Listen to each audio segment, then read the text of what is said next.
the fallout is unfolding. Prince William faces a private crisis with public consequences, as Prince Harry and Meghan Markle re-enter the narrative of power, reputation, and legacy. What began as a controlled situation is now testing loyalty, authority, and the future of the royal brand.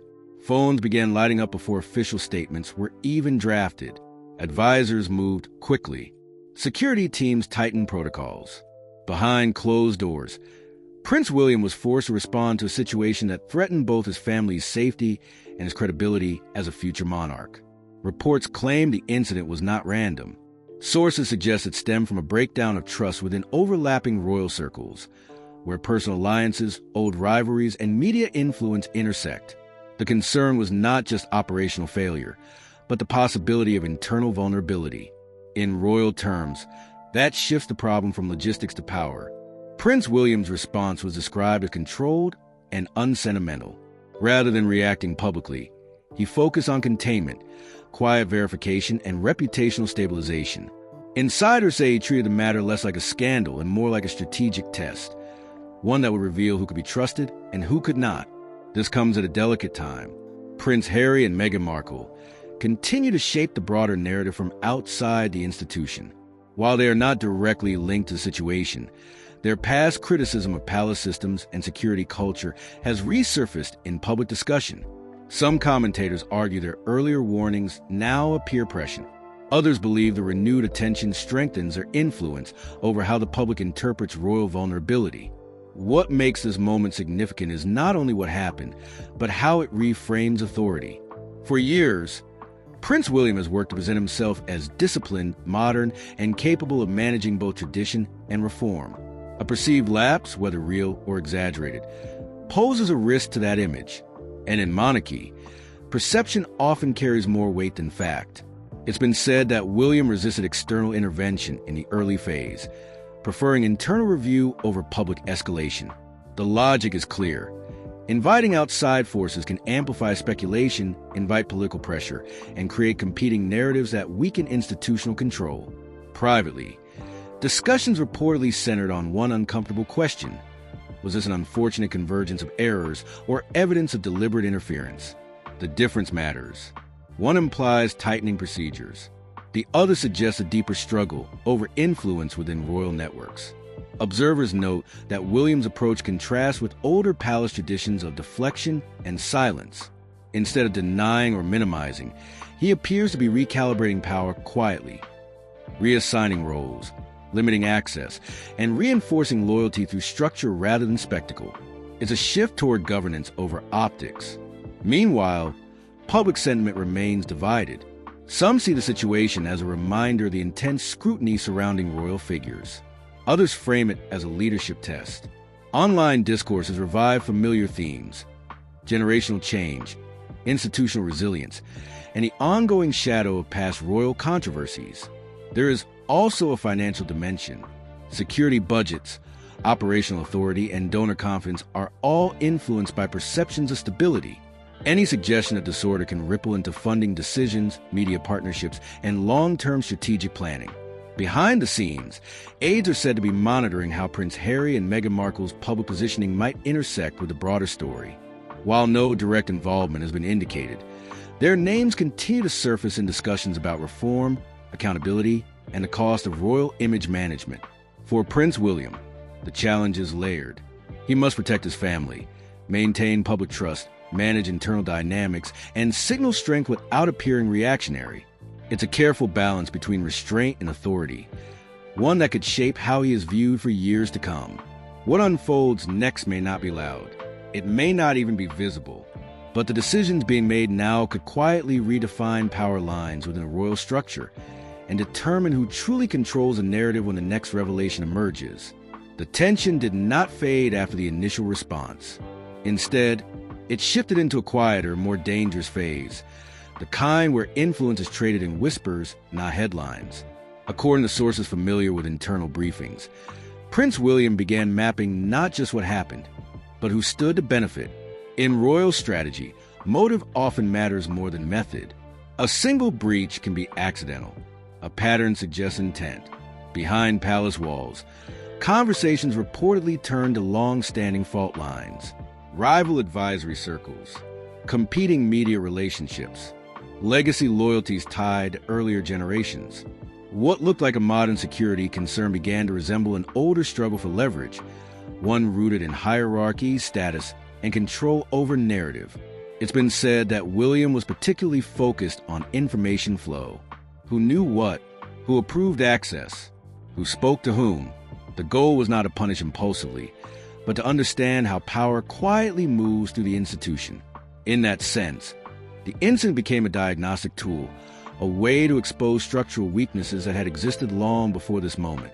Meanwhile, Prince Harry and Meghan Markle remained an indirect but unavoidable presence in the broader conversation.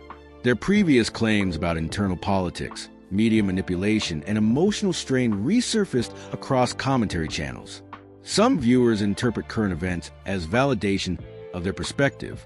Others see it as proof that the royal system is under pressure from both inside and outside. What matters is not whether those claims are accurate. What matters is that they influence perception. And perception in a public monarchy shapes legitimacy. Privately, aides are said to have discussed how any visible fracture could be weaponized by critics, by tabloids, or by competing factions with their own agendas. The risk is not scandal alone. It's narrative drift. Once the story stops being controlled from within, it becomes vulnerable to reinterpretation. William's approach appears to reflect that concern.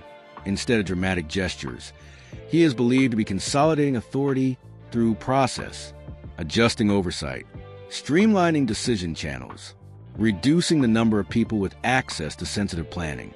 Quiet moves that do not invite attention, but gradually shift influence. There is also a personal dimension. Insiders suggest this moment forced William to confront a deeper fear, not of public embarrassment, but of losing command over the environment meant to protect his family. For someone preparing to inherit the crown, that carries symbolic weight. Security becomes more than logistics. It becomes proof of leadership.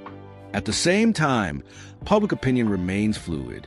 Some commentators argue that the pressure itself reveals William's composure, portraying him as disciplined and forward-looking. Others question whether modern systems are resilient enough to support the monarchy through generational transition. Financial analysts have even noted subtle ripple effects. Confidence from sponsors, partners, and affiliated organizations can be influenced by perceived stability. The royal image is not only ceremonial, it is economic. Stability attracts investment. Uncertainty invites caution. In media circles, editors reportedly debated how far to push the story. Too aggressive and they risk backlash. Too soft and they risk irrelevance. This creates an unusual dynamic where both silence and overexposure can distort reality. All of this places Prince William at a crossroads. He must appear steady without seeming detached, transparent without oversharing, decisive without appearing authoritarian. It's a leadership test unfolding in layers, most of which the public will never fully see. And as quiet adjustments continue behind palace doors, one question lingers: whether this episode will simply fade into royal history, or become the moment that subtly reshapes who truly holds power when the next, more consequential challenge arrives.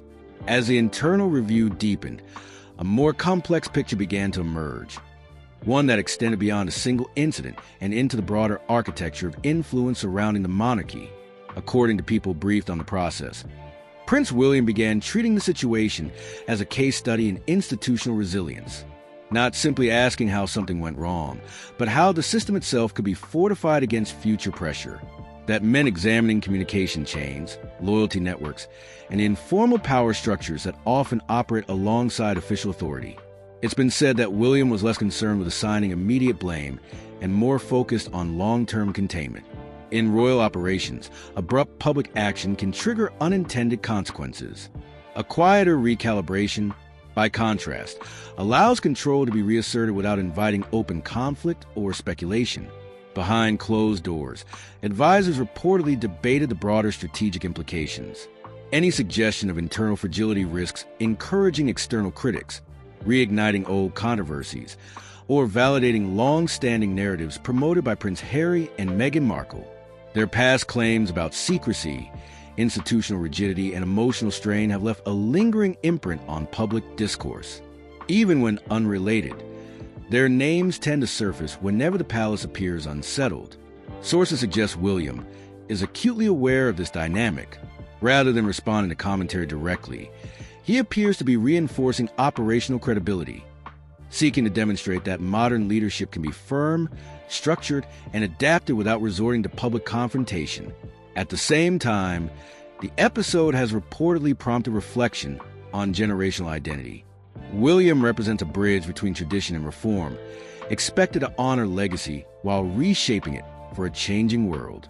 Any moment that casts doubt on competence or stability carries outsized symbolic weight. For supporters, it's a test of maturity. For skeptics, an opportunity to question readiness. Internally, conversations are said to have expanded into broader topics of reputation management. How much transparency is helpful when silence protects dignity, when engagement prevents misinformation from taking root. The challenge lies in striking a balance between openness and authority, revealing enough to build trust without exposing vulnerabilities that can be exploited. Meanwhile, media interest continues to evolve. Editors and commentators are reportedly tracking how narratives shift depending on William's next move. If he remains quiet, some may interpret it as composure. If he speaks too directly, others may see it as insecurity. In modern monarchy, even tone can shape interpretation. There is also a psychological dimension to this moment. Insiders claim William views the situation as a personal proving ground, an opportunity to demonstrate that he can withstand pressure without resorting to impulsive reactions. Leadership, in his view, is measured not by visible force, but by quiet command. Observers note that this mindset contrasts sharply with the emotional volatility often attributed to past royal crises. Instead of public drama, William appears to favor controlled restructuring. Instead of public rebuttal, internal reinforcement. The message, intentional or not, is that authority does not require spectacle. At the same time, the palace remains mindful of the broader family dynamic. Prince Harry and Meghan Markle, though geographically and institutionally distant, continue to shape public interpretation through past interviews, projects, and commentary.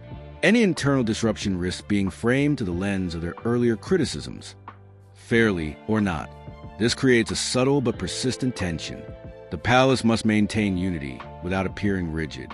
It must acknowledge past grievances without reopening old wounds. And it must project stability even as it navigates internal evolution. Financial and diplomatic considerations also linger in the background. Confidence from sponsors, charities, and international partners is influenced by perceived steadiness at the top. Royal credibility functions as a form of soft power, one that relies on continuity, predictability, and symbolic authority. Any hint of internal discord can complicate that equation. According to reports, William has instructed key teams to prioritize long-term reputation over short-term optics. That means fewer reactive statements, tighter information channels, and a renewed emphasis on disciplined messaging. It's a strategy designed to slow the news cycle rather than fuel it. Yet this restraint carries its own risks. In the absence of official clarity, speculation often fills the gap. Analysts, commentators, and social media voices continue to offer competing interpretations, some measured, others more sensational. Each narrative competes to define what this moment represents: an isolated scare, a structural warning, or a turning point in royal power dynamics. Privately, aides are said to be preparing for multiple scenarios.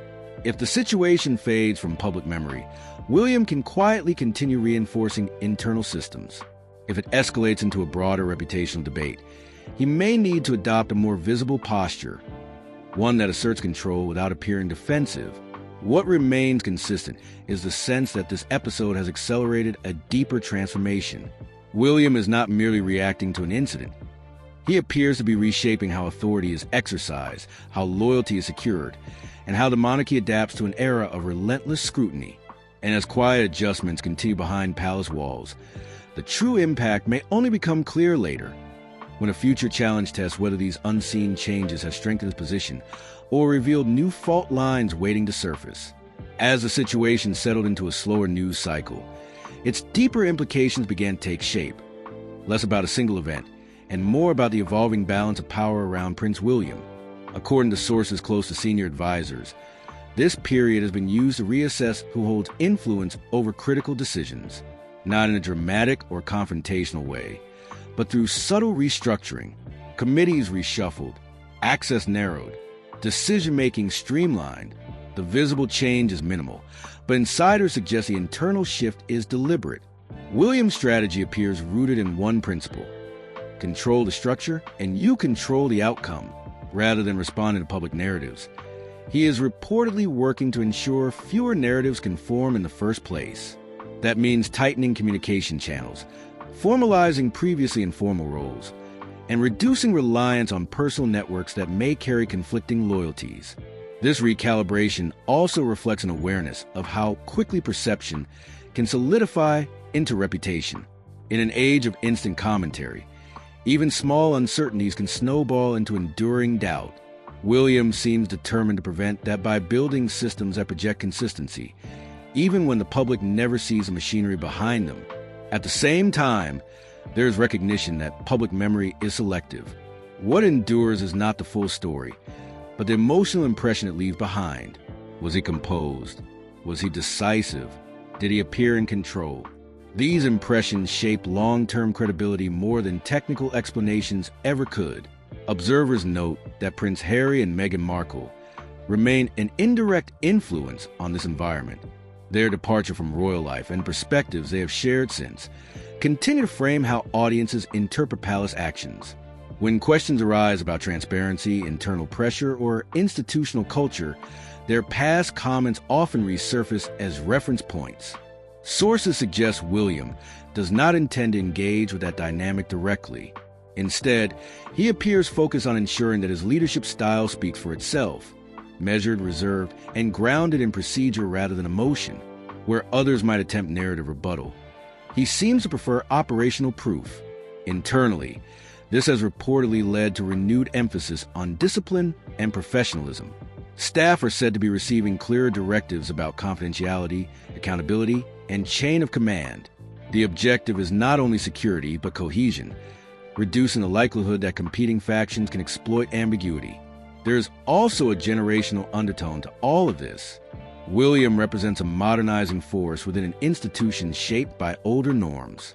Every moment of pressure becomes a symbolic referendum on whether modernization strengthens a monarchy or exposes it to new vulnerabilities. Supporters argue that his calm response demonstrates maturity and long-term thinking. Critics claim that restraint can look like hesitation. Both interpretations circulate simultaneously, reinforcing the idea that leadership today is judged as much by tone as by outcome. Meanwhile, the financial and reputational ecosystems around the monarchy continue to watch closely. Corporate partners, charitable organizations, and media stakeholders all rely on a stable royal image. Confidence is not only emotional, it is strategic. Stability signals reliability. Reliability attracts investment.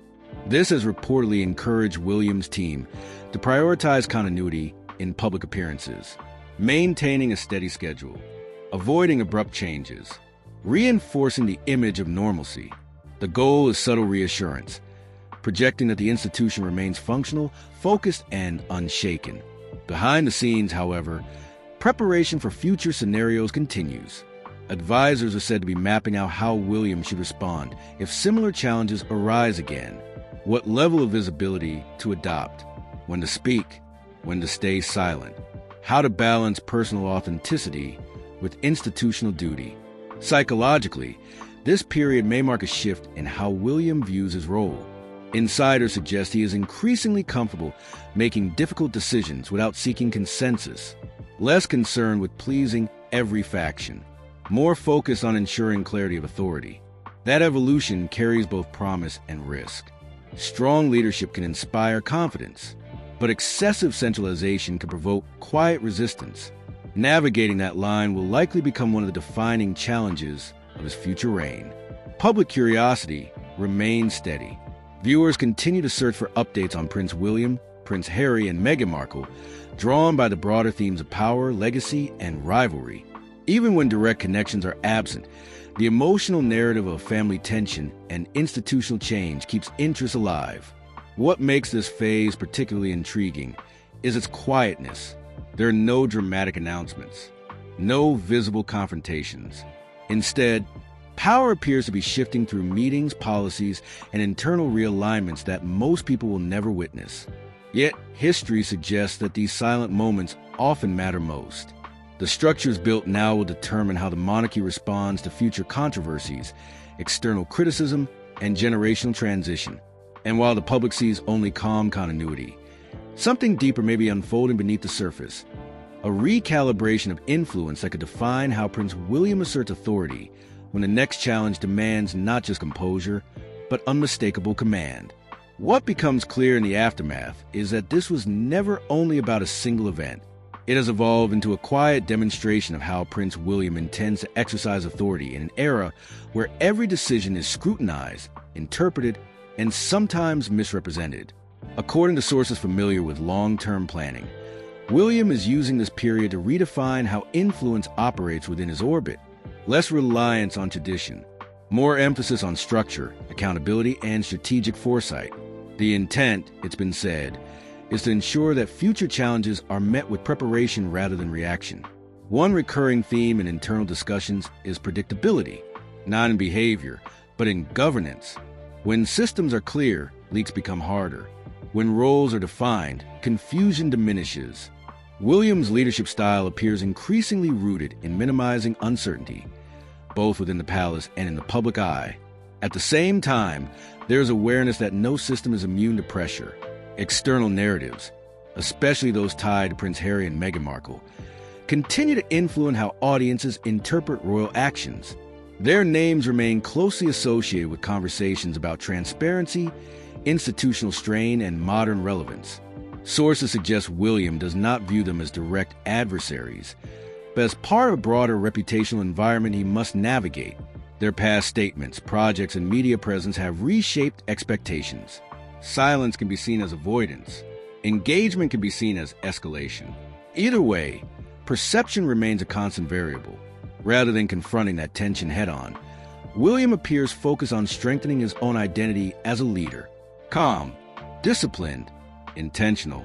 The message he seems to be sending is that credibility is built through consistency, not reaction. Internally, staff are reportedly adjusting to a more formalized hierarchy. Fewer gray areas, fewer unofficial channels, clearer reporting lines.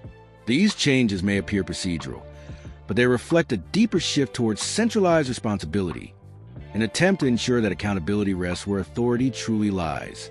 Psychologically, this period may also represent a turning point for William.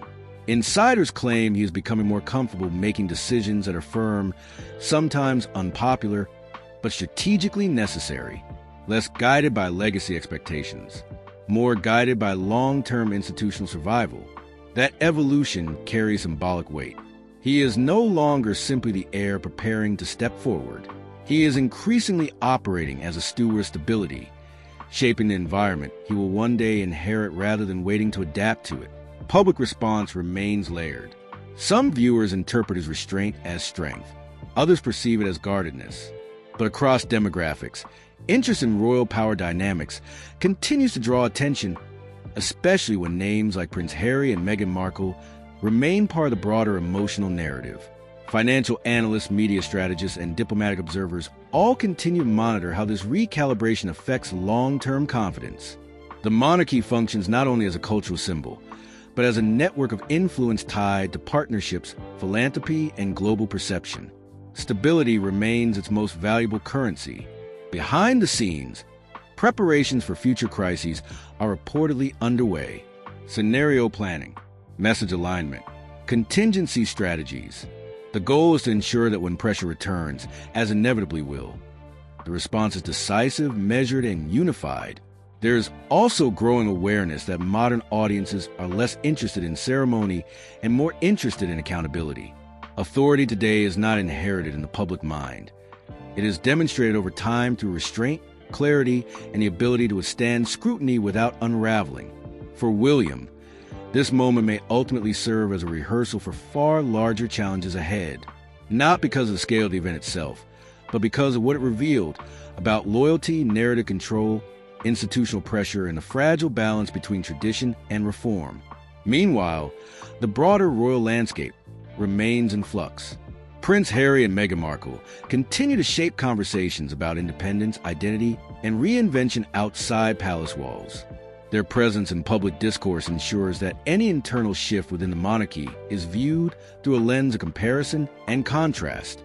That dynamic is unlikely to fade. Instead, it will continue to frame how audiences interpret power, legacy, and the future of the royal institution. What makes this period particularly consequential is its subtlety. No dramatic rupture, no open confrontation, just quiet recalibration. Power shifting through process, influence consolidating through structure, and authority being redefined in ways most observers will only recognize in hindsight. History often turns on moments that feel calm on the surface. Decisions made in private, policies adjusted without fanfare, relationships restructured without announcement. These are the moves that shape outcomes long after headlines have moved on. And as Prince William continues to refine how he leads, manages perception, and prepares for the responsibilities ahead, one question lingers: whether this quiet transformation will ultimately secure his position or set the stage for an even more revealing test of power, loyalty, and legacy in the near future.